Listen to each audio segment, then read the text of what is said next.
The will left him nothing but a key, and by sunrise, that key would lead a homeless veteran to a secret no one in the county was ready to face.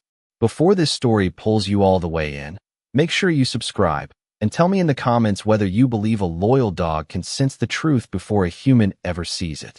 Because if Shadow had not stopped beside that forgotten wall, Nathan Carter would have walked away with a piece of brass in his pocket and a lifetime of unanswered pain in his chest. Nathan sat alone outside the county legal office under the washed-out glow of early morning. The world around him was already moving. Cars rolled through the parking lot. Clerks carried folders into the courthouse. Strangers hurried past with coffee cups, ringing phones, and lives that seemed to have somewhere to go. Nathan had nowhere to go. He turned the old brass key between his fingers, feeling the cold bite of metal against his skin even though the day was warm. It was worn smooth from years of use. Near the handle, one small letter had been engraved into the brass. B. Nothing more. No address. No explanation. No final message that made sense. All his grandmother had left him was that key and a short note attached to her will. Nathan read the note so many times the words had begun to blur. She had passed away 3 weeks earlier. They had not spoken much near the end. That truth hurt more than he wanted to admit. Life had pulled them in different directions. Pride had filled the empty space where apologies should have gone. He told himself there would be time later. She must have told herself the same thing, then later disappeared. Beside him sat Shadow, a German shepherd with amber eyes that seemed too intelligent for comfort. The dog watched the courthouse doors open and close, but he did not care about judges, lawyers, or inheritance papers. Shadow cared about Nathan. That was all. He had stayed beside him through cold nights in the truck, through pain Nathan never named, through mornings when standing up felt like an act of war. Shadow did not ask questions. He did not offer speeches. He simply stayed. Nathan slipped the key into his jacket pocket and stared across the lot at his aging pickup beneath a cottonwood tree. At 68, he had never imagined this would be his life. He had once been a Navy SEAL, a man trusted to move through danger with discipline, skill, and calm. He had led men through storms, oceans, and hostile ground. Yet now most of what he owned fit inside a duffel bag. Medical bills, failed investments, bad timing, and too many silent losses had taken apart the future he thought he had built. The truck had become his shelter. Shadow had become his family. A voice called his name. Nathan turned as the estate attorney approached with a thin folder pressed against his side. The man looked uncertain, as if what he was about to say did not fit inside ordinary legal language. "There is one more thing," he said. Nathan accepted the folder and opened it. Inside was a faded photograph of a house. It was large, old, and once beautiful in a way that made you imagine porch lights, family dinners, and children running across summer grass. A 2-story farmhouse stood at the end of a road lined with trees. The image had yellowed with age, but the house remained unmistakable. "What is this?" Nathan asked. The attorney gave a faint smile. "Your grandmother's property." Nathan looked up sharply. "She owned a house?" "She did. And now you do." For a few seconds, Nathan could only stare at the picture. The attorney explained that the property had been vacant for years. Taxes had been paid. Basic maintenance had been handled quietly. Almost no one visited. According to county records, the house still stood exactly where Nathan's grandmother had left it. "Why would she leave me a key instead of telling me about the house?" Nathan asked. The attorney shrugged. "She said the key mattered more than the paperwork." Those words stayed with Nathan all afternoon. By sunset, he and Shadow were driving down a narrow rural highway while fields burned gold beneath the lowering sun. The address led farther into the countryside than Nathan expected. Miles passed with no gas stations, no traffic lights, and almost no houses. Then the road bent around a grove of old oak trees, and Nathan slowed the truck. There it was. The house. From the photograph stood at the end of the lane. It was bigger than he had imagined and older than he expected. Its windows caught the sunset and flashed like pieces of fire. The porch sagged only slightly. Vines touched the walls but had not swallowed them. The place did not look abandoned. It looked as if it had been waiting. Shadow lifted his head immediately. The German shepherd pressed his nose toward the passenger window, every muscle tightening. Nathan followed the dog's stare. The front porch rested in deep shadow. A curtain shifted behind one of the upstairs windows. Maybe it was wind. Maybe it was nothing. But then Shadow made a low sound in his throat and turned his attention toward the side of the house. Not the door, not the porch, somewhere beyond the line of vines and weathered boards. Nathan felt something old wake inside him, the instinct that had once kept him alive in places where small details mattered. The key had brought him here, but Shadow had already noticed what Nathan had not. Whatever his grandmother truly meant to leave behind was not waiting at the front door. It was hidden somewhere else. That first night inside the house, Nathan barely slept. The rooms were dusty but not ruined. The air carried the scent of cedar, old paper, and closed windows. Every sound seemed larger after dark. Floorboards creaked as the temperature dropped. Branches brushed against the glass when the wind shifted. Deep in the walls, the house settled with slow wooden sighs that almost sounded like breathing. It did not feel haunted. It felt awake. Shadow remained alert long after midnight. He moved from room to room with quiet purpose, stopping again and again near the same side of the house he had stared at from the truck. Nathan noticed every pause. He had learned long ago not to ignore a loyal animal's focus. Dogs did not invent mysteries. They followed what was there. Morning came soft and pale, with sunlight sliding through the oak branches and spilling across the front porch. Nathan stepped outside with a mug of coffee and stood there in silence. In daylight, the property seemed almost gentle. Wildflowers grew along stone paths. Behind the house, an old orchard leaned toward a creek. Birds moved in the trees. The place felt less like an inheritance and more like a memory trying to become real again. Shadow came through the front door and walked straight toward the side of the house. Nathan followed. The wall looked ordinary at first. White paint, weathered boards, vines climbing up toward the second story. Shadow lowered his nose along the foundation, moving slowly. Then he stopped. He did not bark. He did not scratch. He simply stood, staring. Nathan crouched beside him and pushed aside the vines. At first he saw nothing. Then sunlight shifted, catching a thin edge of metal hidden beneath the growth. He pulled the vines away more carefully. A small brass plate was fixed directly into the side of the house. In the center was a keyhole. His pulse began to climb. The keyhole was perfectly shaped, perfectly preserved, exactly the size of the brass key in his pocket. Nathan removed the key slowly. Shadow sat beside him as if this was the moment he had been waiting for since the courthouse. Nathan slid the key into the hidden lock. For a heartbeat, nothing happened. Then he turned it. A soft mechanical click echoed inside the wall. Nathan stepped back. A section of siding shifted outward by less than an inch. Not a door, at least not one anyone would recognize. A concealed panel, hidden so carefully that a person could walk past it for 50 years and see nothing but paint and vines. Shadow rose immediately. Nathan pulled the panel open wider. Behind it, darkness descended. A narrow staircase had been built inside the wall itself, dropping beneath the house. Dust floated in the beam of morning light. Cool air drifted upward, carrying the scent of old paper, cedar, and time. Someone had built a hidden room under the farmhouse. His grandmother had known.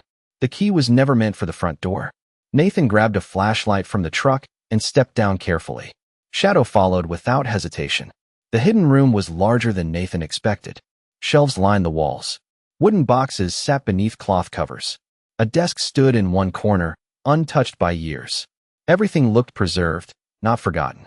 His flashlight moved slowly across the room until it found a leather-bound journal resting in the center of the desk. Beside it sat a framed photograph of his grandmother as a young woman. She stood smiling beside someone Nathan did not recognize. Beneath the photograph was a handwritten note. "If you found this room, you are finally ready to know why I protected it." Nathan felt the words move through him like cold water. Shadow sat by the desk and looked at the journal. The dog had led him exactly where the key was supposed to take him. And in that moment, Nathan understood something that changed everything. The house was not the secret. The house had been guarding one. The journal felt heavier than it should have. Nathan sat at the hidden desk with sunlight from the stairwell barely reaching the room. Dust moved through the narrow beam like tiny pieces of the past refusing to settle. Shadow rested beside his chair, calm now, as if his job had shifted from searching to watching. Nathan opened the cover. The first page carried his grandmother's handwriting. He recognized it immediately. Elegant, precise, familiar enough to hurt. For a moment he did not read. He simply looked at the shape of her letters and felt the years between them collapse. Then he began. If you are reading this, then Shadow found what I always hoped someone would find. Nathan stopped. A small, painful smile touched his mouth. Somehow, even before she met this dog, his grandmother had believed loyalty would be part of the answer. He kept reading. The early pages were filled with ordinary family memories. Summer dinners, holiday gatherings, names of relatives Nathan had not heard in years. But beneath those warm memories ran another current. His grandmother wrote again and again about a promise made long ago. A promise tied to the house. A promise she had never broken. Several pages later, the tone changed. She wrote about a man named Harold Brooks. According to the journal, Harold had once owned much of the surrounding land. He was respected in the county, known as honest, careful, and fair. Then one year, things began to change. Land records disappeared. Boundary lines shifted. Families lost claims they believed were rightfully theirs. County files no longer matched original surveys. Some people called it confusion. Others called it progress. Harold called it dangerous. Nathan leaned closer. The deeper he read, the clearer it became that the hidden room had not been built for sentimental keepsakes. His grandmother had spent decades preserving documents other people had allowed to vanish. Maybe some had wanted them forgotten. Maybe others had simply stopped caring. Either way, she had not. Shadow suddenly lifted his head and stared toward a shelf along the far wall. Nathan looked at him. The German shepherd's ears were up, his attention fixed. It was the same look he had given the wall outside. The same calm certainty. Nathan returned to the journal. A folded sheet had been tucked between two pages. He opened it and found a map.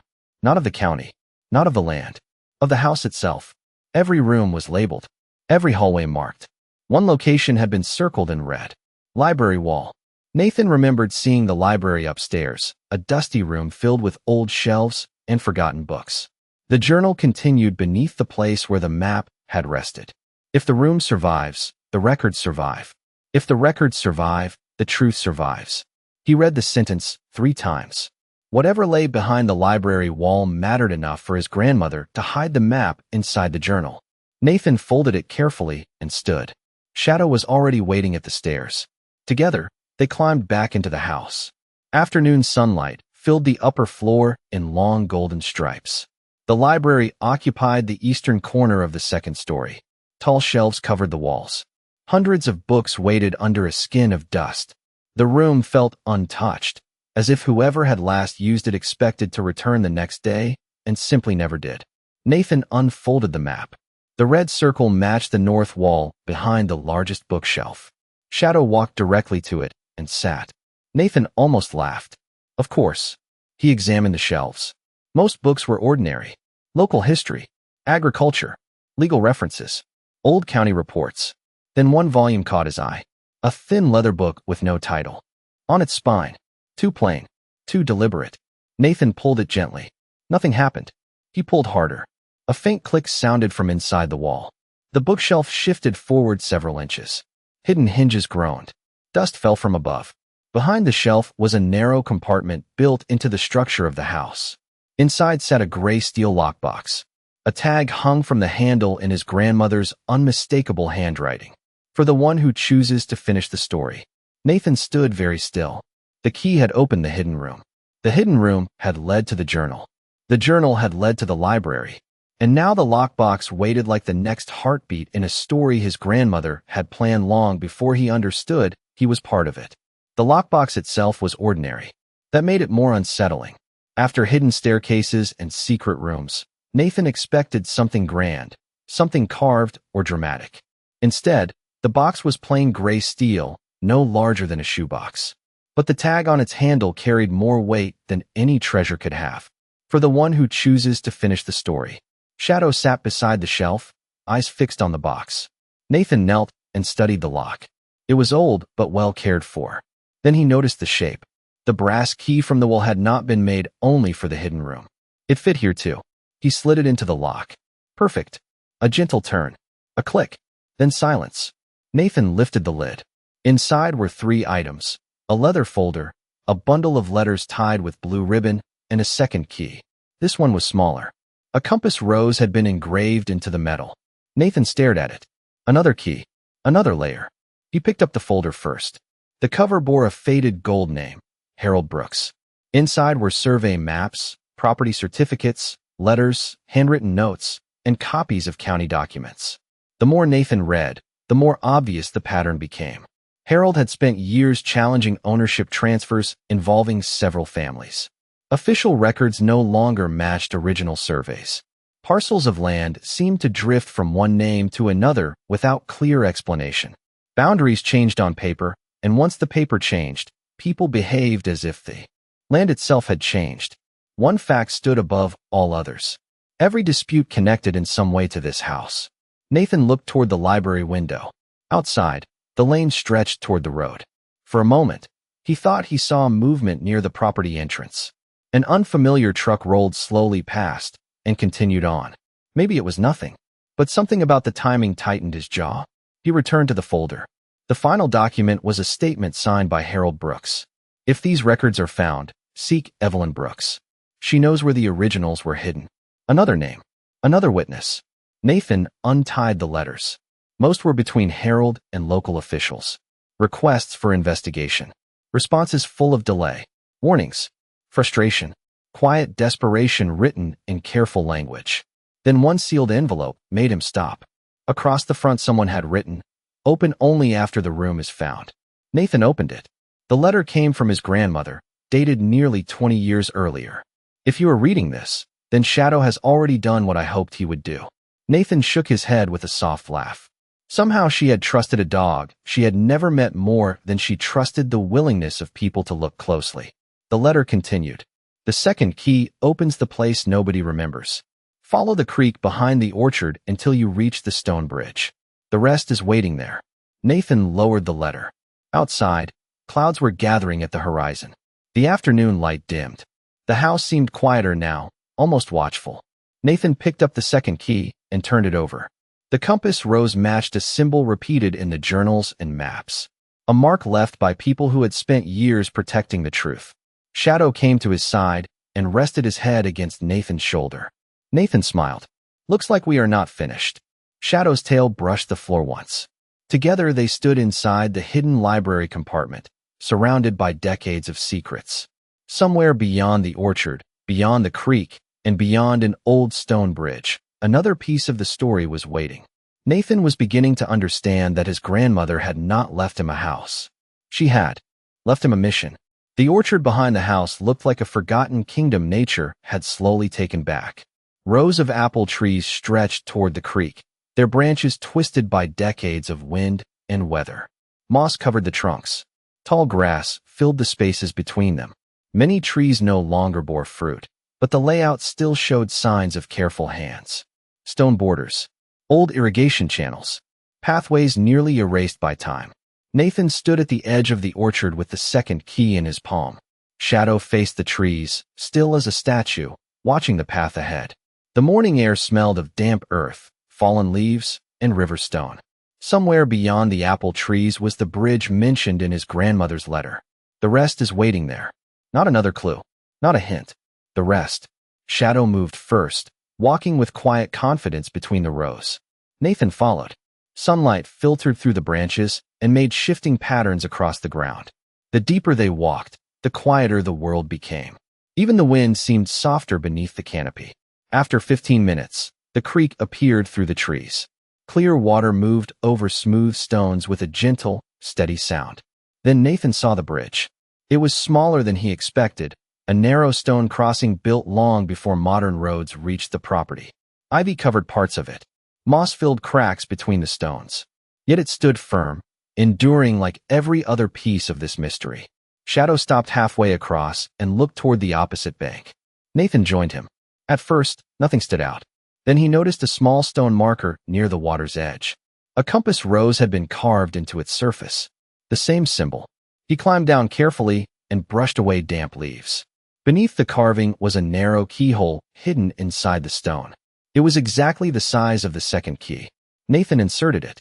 A soft click echoed beneath the bridge. Then nothing. He waited, listening to the creak, feeling the old instinct rise again. The key had opened something, but not where he stood. Shadow moved toward a section of creek bank hidden beneath thick vines. He pushed his nose through the vegetation and looked back. Nathan followed and pulled the vines apart. Behind them was a small wooden door built directly into the earth. It would have been invisible to anyone who did not already know where to look. The mechanism in the stone marker had unlocked this hidden entrance. Nathan stared in disbelief. Roots, moss, rock, and time had protected it. He pulled the door. It opened inward with a soft groan. Cool air drifted out, smelling of cedar and paper. Another room. Another layer. Shadow stepped inside first. Nathan switched on his flashlight and followed. The chamber beneath the bridge was larger than expected. Shelves lined the walls. Wooden crates filled one corner. A work table stood in the center. Everything was dry. Everything had been built to survive. Nathan's flashlight swept across the space and landed on a framed photograph hanging above the table. He froze. The picture showed his grandmother standing beside Harold Brooks and several other people Nathan had seen in the journals. They were younger, smiling, proud. Beneath the frame was a small plaque. The Preservation Committee. Nathan had never heard of it. Suddenly, the mystery shifted. What if this had never been one woman's secret? What if his grandmother had been part of a group? What if they had not been hiding records for themselves, but preserving them for everyone? He opened one of the crates. Inside were ledgers, surveys, certificates, meeting records, and witness statements. Dozens of them. Then hundreds. An entire archive. The scale stunned him. This was not one family protecting a grudge. It was a community trying to keep memory alive after official records failed them. On the work table sat a leather binder with a handwritten label. Final testimony. Nathan sat slowly. Shadows settled beside him. The room seemed to grow quieter around them. Every step had led here. The hidden room, the journal, the keys, the orchard, the bridge. The answers were finally close enough to touch. And Nathan felt, with absolute certainty, that the story was about to reveal not its ending, but its true beginning. The binder was older than nearly everything else in the archive. Its leather had darkened with age. The edges were smooth from handling. Unlike the ledgers and maps, it felt personal, deliberate, important. Nathan opened it at the work table while water whispered beneath the bridge above. Dust drifted through his flashlight beam. The chamber felt less like a storage room than a time capsule built by people who feared the truth might disappear if no one gave it shelter. The first page read, Final Testimony of Harold Brooks. Beneath it was a date from nearly 30 years earlier. Harold's writing was plain and direct. He explained how the Preservation Committee formed after original land records began disappearing from county offices. At first, everyone assumed mistakes had been made. Clerical errors happened. Documents were misplaced. Files were transferred.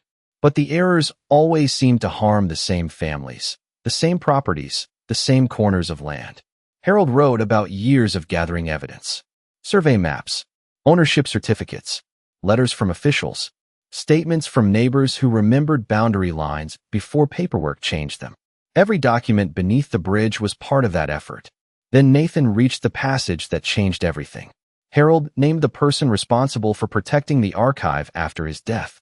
Not an attorney, not a judge, not a county official. Nathan stared at the name. His grandmother. Everything settled into place at once. The hidden room, the keys, the journals, the house. None of it had been accidental. His grandmother had inherited a responsibility no one outside the committee knew existed. She had not merely protected family memories. She had guarded an entire community's history. Shadow lifted his head as Nathan continued. Harold wrote that powerful people were not the only danger. Time was worse. People forgot.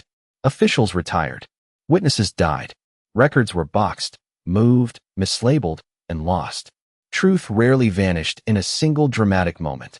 It faded slowly, piece by piece, until no one remained who could say what had really happened. Someone needed to remember. Someone needed to carry the story. Nathan lowered the binder and closed his eyes. For years, he had thought of his grandmother as quiet, private, maybe even distant. Now he saw another life hidden beneath that silence. She had carried a burden larger than he had ever imagined. She had not told him because perhaps she knew he would not have understood. Not then. Not until he had lost enough to recognize the value of what should not be lost. He kept reading. Evelyn Brooks appeared again and again in the final pages. Harold's daughter. The last living witness to several early events. If questions remained after the records were found, Evelyn could answer them. Nathan remembered the photograph in the hidden room, his grandmother beside a young woman he had not recognized. Evelyn. Near the end of the binder, Harold included a map of properties affected by disputed ownership changes. Nathan studied it carefully. Most locations matched documents he had already seen. Then one parcel stood out. The house. Not the surrounding acreage. The house itself. The notes explained why. The property had become a vault. Original surveys, historical records, and committee archives had been hidden there because the house sat at the center of everything. People avoided it not because they feared what was inside, but because they feared what it remembered. Nathan turned to the final page. If you are reading this, then the record survived. Now find Evelyn. She knows where the last truth was hidden. Silence filled the chamber.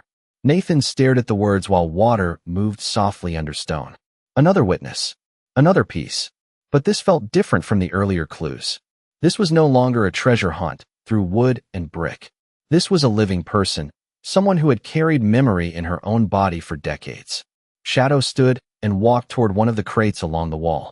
He paused, looked back, and gave Nathan the same patient expression he had worn before every discovery. Nathan smiled despite the weight in his chest. You always know before I do. Shadow blinked once. Somewhere beyond the archive, beyond the house, beyond the paper records and hidden rooms, Evelyn Brooks was waiting with the final piece of a story Nathan's grandmother had spent a lifetime protecting. The drive to Evelyn Brooks's home took almost 2 hours. The road wound through small farming communities, wooded hills, and stretches of countryside where modern life seemed to slow down out of respect for the land. Nathan barely noticed any of it. His thoughts remained fixed on Harold's testimony, the hidden archive, and the knowledge that his grandmother had lived with a secret larger than anything he had imagined. Shadow sat beside him, watching the landscape through the passenger window. Every now and then, the dog glanced toward Nathan as if he could feel the pressure building inside him. County records listed Evelyn as 86 years old. She lived alone in a cottage near the edge of a lake. The address seemed too ordinary for someone connected to so many secrets. But when Nathan arrived, he understood. The cottage sat beneath tall pines overlooking calm water that mirrored the afternoon sky. It felt peaceful, hidden, safe. Shadow stepped from the truck first. He stopped near the gate and looked toward the porch. An elderly woman sat there wrapped in a light blanket. She did not look surprised. In fact, she looked as if she had been waiting for him. Nathan approached slowly. Before he could speak, Evelyn smiled. You have her eyes, she said. The word stopped him. She meant his grandmother. Evelyn motioned to the chair beside her. And that must be Shadow. Nathan sat carefully. You know his name? Evelyn laughed softly. Your grandmother wrote about him in her letters. She believed the right dog would find what the right man had forgotten how to see. A chill moved through Nathan. His grandmother had not left things to chance. She had prepared for this. Evelyn went inside and returned carrying a small wooden box. It was simpler than the others Nathan had found, but somehow it felt more important. She set it on the table between them. She asked me to keep this until someone found the archive, Evelyn said. She believed the records would survive. She was less certain people would. Nathan opened the box. Inside were photographs and handwritten letters. On top lay one sealed envelope. His name was written across the front. Nathan Carter. His grandmother's handwriting. He opened it slowly. The letter was dated only a year earlier. Her words felt immediate, as though she had just stepped into another room and might return at any moment. If you are reading this, then Shadow found what I hoped he would find. I never cared about the property. I cared about the truth. Nathan swallowed hard. The letter explained that the records were never meant to win arguments or take land from one person and hand it to another. They existed to preserve memory. Families had lost homes. Communities had fractured. Friendships had ended because no one could agree on what had really happened. Truth mattered because people mattered. Nathan felt tears before he could stop them. Not because of land records. Not because of documents. Because he finally understood his grandmother in a way he never had while she was alive. Evelyn waited in silence. Then she pointed to a photograph in the box. Nathan picked it up. Harold Brooks, Evelyn, his grandmother, and several members of the preservation committee stood beside the farmhouse many years earlier. They looked proud, united. On the back, someone had written a single sentence. The truth belongs to everyone. Nathan read it twice. Then a third time. The hidden rooms. The keys. The secrecy. The archive. None of it was about ownership. It was about stewardship. Evelyn leaned back and looked toward the lake. There is one more thing you should know. Nathan looked up. Her eyes met his. Someone else has been searching for those records. The sentence changed the air around them. Who? Nathan asked. Evelyn's smile disappeared. Charles Whitmore. The name meant nothing to Nathan, but the way she said it told him it soon would. And for the first time since he had received the key, Nathan realized the story was not finished. The name stayed with him all the way back from the lake. Charles Whitmore. Evelyn had spoken it carefully, not with hatred, not even with fear, but with the caution of someone touching an old wound. She had not called him dangerous. She had not accused him of wrongdoing. Yet something in her face suggested he belonged to a chapter of the story nobody wanted reopened. Shadow rested by the passenger window while the countryside turned gold in the late afternoon. Nathan's thoughts moved in circles. The farmhouse, the hidden archive, the preservation committee, his grandmother. Every answer seemed to uncover another question beneath it. When they reached the property, long shadows stretched across the orchard. The old house stood at the end of the lane, familiar now, almost welcoming. But as soon as Nathan parked, he noticed something wrong. Tire tracks. Fresh ones. They crossed the gravel driveway and curved toward the side of the house before turning back toward the road. Shadow noticed too. He jumped down, lowered his nose, and followed the tracks with immediate focus. Nathan walked beside him. The marks led toward the same wall where Shadow had first discovered the hidden keyhole. Nothing looked disturbed. The vines still covered the panel. The lock was hidden, but someone had been there while they were gone. Evelyn's warning suddenly felt less like history and more like the present. Inside, Nathan checked every room. The journals remained in place. The hidden library compartment was untouched. The archive beneath the bridge appeared secure. Nothing obvious had been stolen. Yet the house no longer felt private. That evening, while organizing documents at the kitchen table, Nathan found a folded paper that had been slipped beneath the front door. No envelope. No signature. Just one sentence. Some doors should stay closed. Nathan stared at the words. Then he looked toward Shadow. The dog was calm. Not frightened. Not aggressive. Watchful. Nathan folded the note and placed it beside the journals. The message felt less like a threat than a plea from someone afraid of what the truth might do once it stood in daylight. Morning arrived under low gray clouds. Nathan spent hours reading through records from the archive. Eventually, he found the name Charles Whitmore. Not once. Repeatedly. In meeting notes, land surveys, correspondence. But the references surprised him. Charles had not been a powerful landowner or a corrupt official. He had been an attorney, a young one, assigned to assist several families involved in the ownership disputes decades earlier. Nathan leaned back. If Charles had once worked for the affected families, why would he be searching for the records now? Shadow suddenly stood and walked to the front window. His ears rose. Nathan followed his gaze. A vehicle was coming up the lane. It moved slowly, deliberately.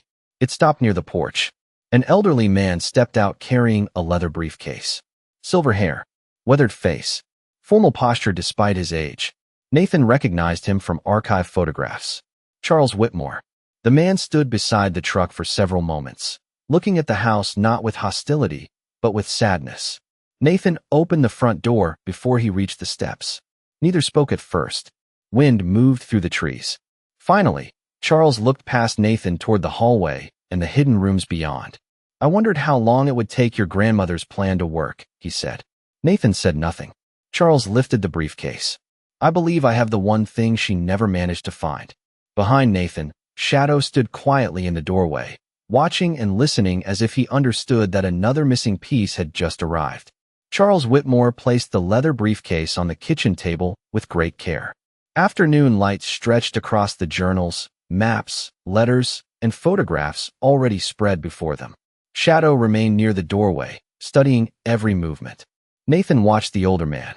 For days, Charles had existed only as a name in documents and warnings. Now he stood inside the house those documents had been built to protect. What did my grandmother fail to find? Nathan asked. Charles rested both hands on the briefcase. The final statement. Nathan frowned. Harold's testimony was the final statement. Charles shook his head. Harold explained what happened. Someone else explained why it happened. The room went still. Charles opened the briefcase. Inside was a thick folder tied with faded twine.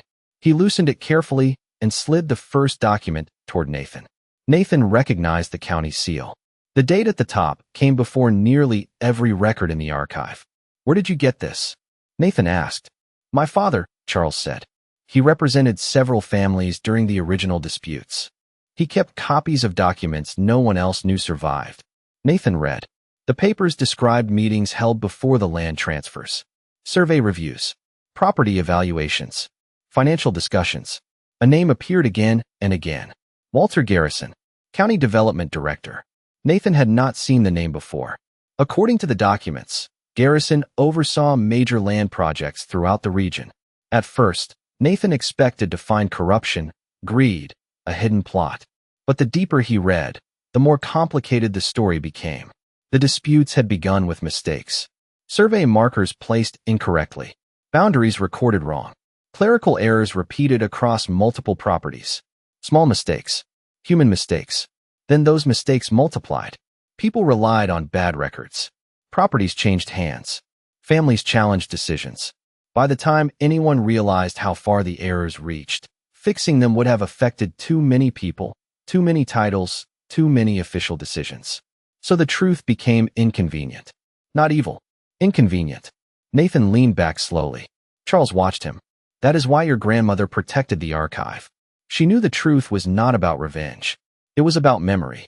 Shadow approached the table and rested his head against Nathan's arm. The simple weight grounded him. Charles removed one final envelope from the briefcase. It remained sealed. Across the front was handwriting Nathan knew at once. His grandmother's. She gave this to my father 20 years ago, Charles said. She told him to deliver it only if someone finally found everything. Nathan opened it. The letter was short. If you are reading this, then the story survived. Not because of me. Not because of Harold. Not because of any committee. It survived because ordinary people chose not to forget. Nathan's throat tightened. His grandmother had carried this responsibility for decades. Not for reward. Not for recognition. Simply because she believed memory mattered. The final line stopped him completely. The house was never hiding the truth. The house was protecting it until the right person arrived. Nathan lowered the letter. Sunlight filled the room. Shadow stayed beside him. Charles sat across the table, quiet and tired. For the first time since the will, Nathan felt the mystery approaching its end. Not because every question had been answered, but because he finally understood what the answers meant. The following week was strangely quiet. After hidden rooms, secret keys, forgotten archives, and buried testimony, silence settled over the farmhouse like a gentle fog. Nathan spent his mornings organizing documents across the dining room table. Every journal, survey, photograph, and letter now fit together like a puzzle revealing its full image. Shadow rarely left his side. The German shepherd moved from room to room with the calm confidence of a dog who no longer needed to search. The answers had been found. Now they needed to be understood. Sunlight poured through the windows one afternoon as Nathan compared county maps with Harold Brooks's records. The house felt warmer than it had when he first arrived. Less like a mystery, more like a home. Still, one question remained. If the truth had been preserved so carefully, why had no one brought it forward before now? The answer arrived 2 days later when Walter Green from the county records office pulled into the driveway near sunset. The elderly clerk stepped out carrying a cardboard archive box. Dust covered the lid. Nathan met him on the porch while Shadow watched from beside the steps. Walter looked almost excited. I found something. They carried the box inside. Nathan cleared the table and lifted the lid. Inside were county review files he had never seen. Most looked routine. Then one folder caught his eye. Final implementation review. His pulse quickened. The contents revealed what happened after the investigation. The review board had accepted the findings. The disputed records had been verified. Corrections had been prepared. Then budget cuts hit the county. Departments were combined. Offices closed. Employees retired. The process was delayed, then delayed again, until no one remained responsible for finishing it. Nathan sat back. The truth had not been buried by villains. It had been buried by bureaucracy, neglect, and time. Walter nodded as if reading his thoughts. That is usually how history disappears. Not with a fight. With a file no one opens again. The word stayed with Nathan long after Walter left. That evening, he walked through the house carrying his grandmother's letter. The floors creaked softly beneath his boots. Fading sunlight painted warm color across the walls. He stopped in the hidden library and looked around. Books, maps, secret compartments. Decades of care preserved by people who refused to let memory die. None of them became famous. None of them received reward. But without them, everything would have vanished. Shadow joined him and sat near the window overlooking the orchard. Nathan smiled. She trusted you before she even knew you. Shadow tilted his head. Nathan laughed, and for the first time in years, the sound came easily. The next morning brought another surprise. County officials contacted him with a formal request. They wanted to review the archive and historical evidence. Not because the records needed to punish anyone. Not because ownership battles needed to begin again. They wanted the full story preserved publicly and officially. Nathan stood on the porch reading the letter while autumn wind moved through the trees. The request mattered not because it validated the papers, but because it validated the people who protected them. Harold, Evelyn, the Preservation Committee, his grandmother. They deserved to be remembered.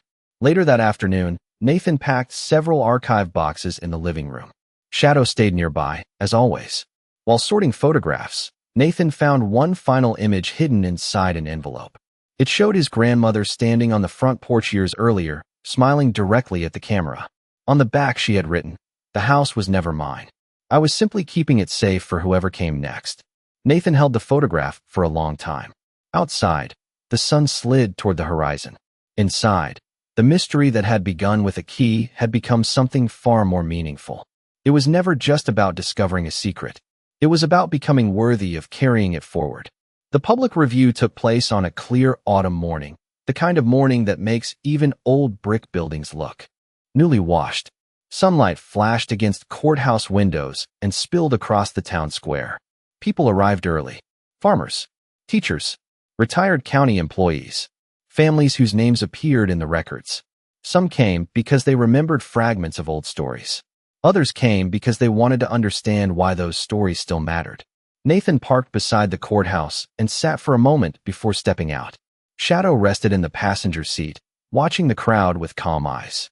The German shepherd had been beside him through every discovery, every hidden room, every journal, every buried truth. Somehow the courthouse felt like the final stop on a journey that had begun outside another legal office, with a simple brass key and no answers. Inside, the meeting room filled quickly. Long tables displayed maps, photographs, journals, and property records recovered from the farmhouse and the bridge archive. County historians arranged exhibits while officials reviewed documents one final time. Nathan walked slowly through the room. Everywhere he looked, pieces of the story had found their place. Harold Brooks's testimony rested beside original surveys. His grandmother's letters sat near photographs of the Preservation Committee. The hidden history no longer lived behind walls or under stone. It lived in the open, where it belonged. Shadow settled beside Nathan's chair near the front. Several people smiled when they noticed him. By then, stories about the dog had spread through the county. Some called him lucky. Some called him gifted. Nathan knew the truth was simpler. Shadow noticed what people overlooked. Most important discoveries begin that way. The meeting started at 10 o'clock. Rebecca Lawson, the county historian leading the review, stood first. She explained how the records had been discovered. One key, one hidden room, one map, one archive, one witness at a time. Her voice was steady. She did not need drama. The evidence carried enough weight by itself. As the morning continued, historians verified signatures. Surveyors compared boundary maps. Former county employees explained the administrative failures that allowed corrections to remain unfinished for decades. Each testimony added understanding without turning the room into a battlefield. This was not accusation. It was remembrance. Then Rebecca presented Harold Brooks's final testimony. Silence settled across the room. Nathan watched faces change as people realized what had truly happened. The mystery was not about stolen fortunes. It was not about one villain hiding in the shadows. It was about mistakes left unresolved and ordinary citizens who refused to let those mistakes erase people. Some lowered their eyes. Others nodded slowly. A few wiped away tears. Not because they had won or lost anything. Because they finally understood something. During a break, Nathan stepped outside with Shadow. The courthouse lawn glowed in warm sunlight. Leaves drifted across the grass. Church bells rang somewhere beyond the square. For several minutes, man and dog stood quietly together. Nathan looked down. You know, she trusted you before she trusted me. Shadow looked up with patient eyes. Nathan laughed softly. It felt good to laugh.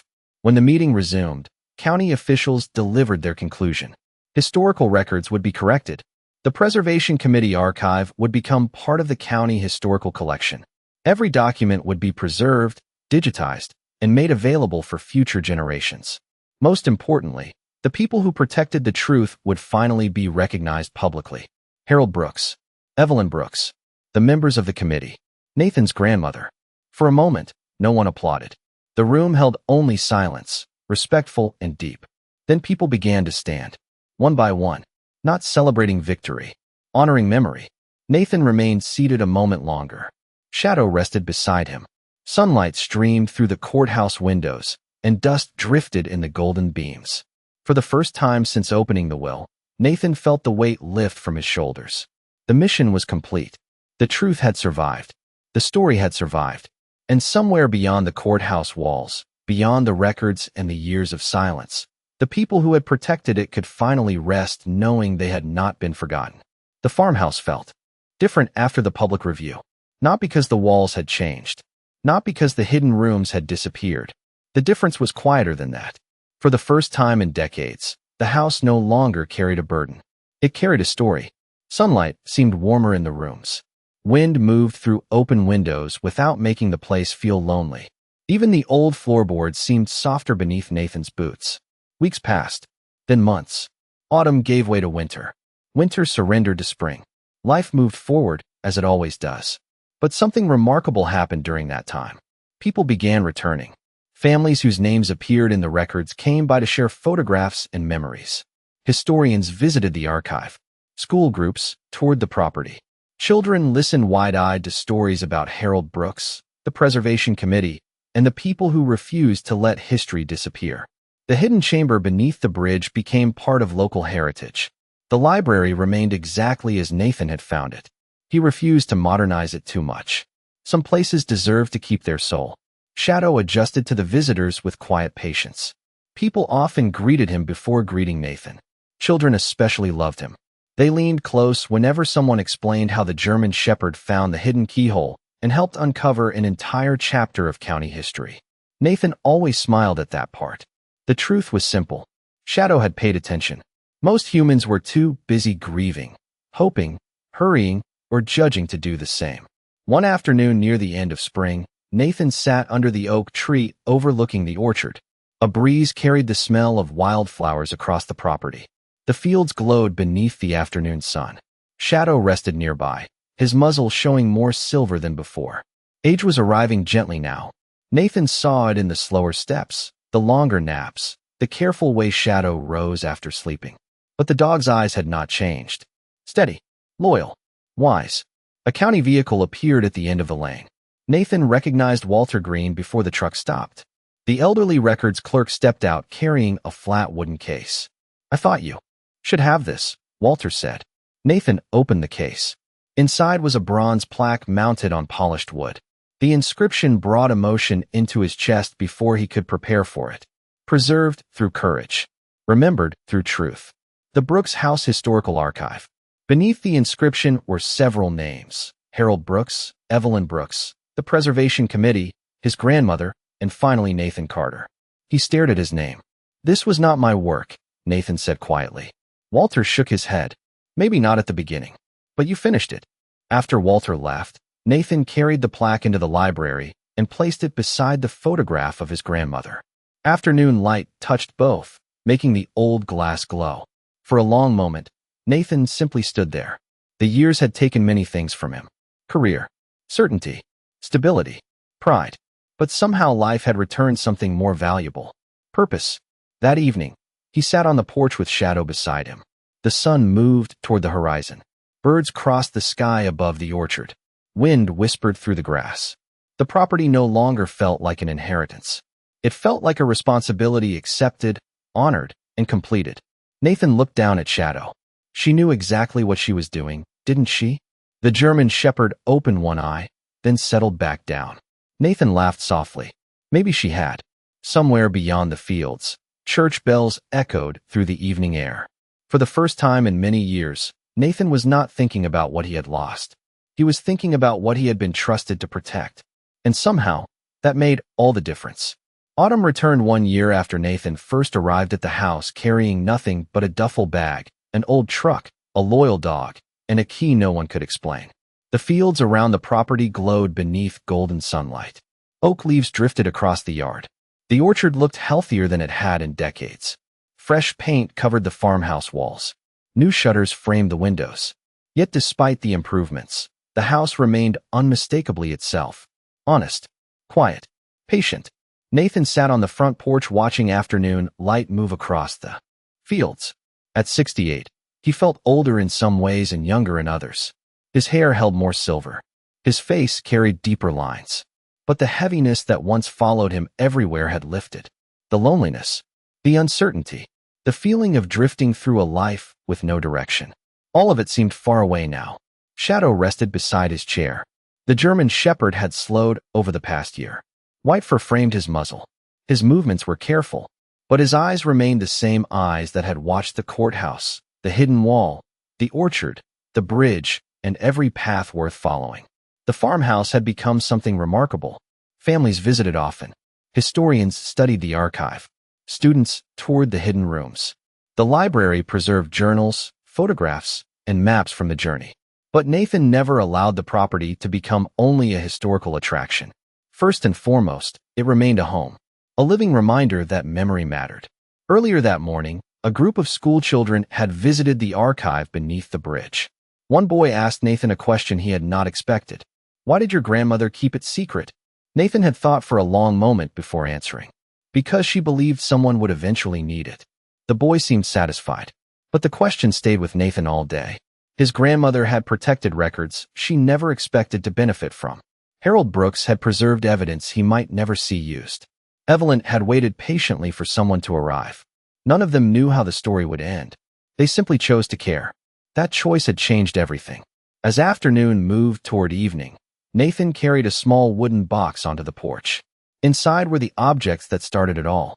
The brass key, the compass rose key, the photograph of the preservation committee, his grandmother's final letter. He studied each one, not because he feared forgetting, because remembering had become a form of gratitude. Wind moved softly through the trees. Far away, church bells echoed across the valley. Shadow lifted his head and looked toward the fields. Nathan smiled. "You hear them too, huh?"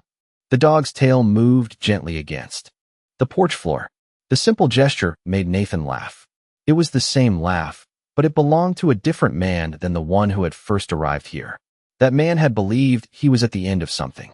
Homeless, tired, holding a key that seemed to mock him with its silence. Now Nathan understood.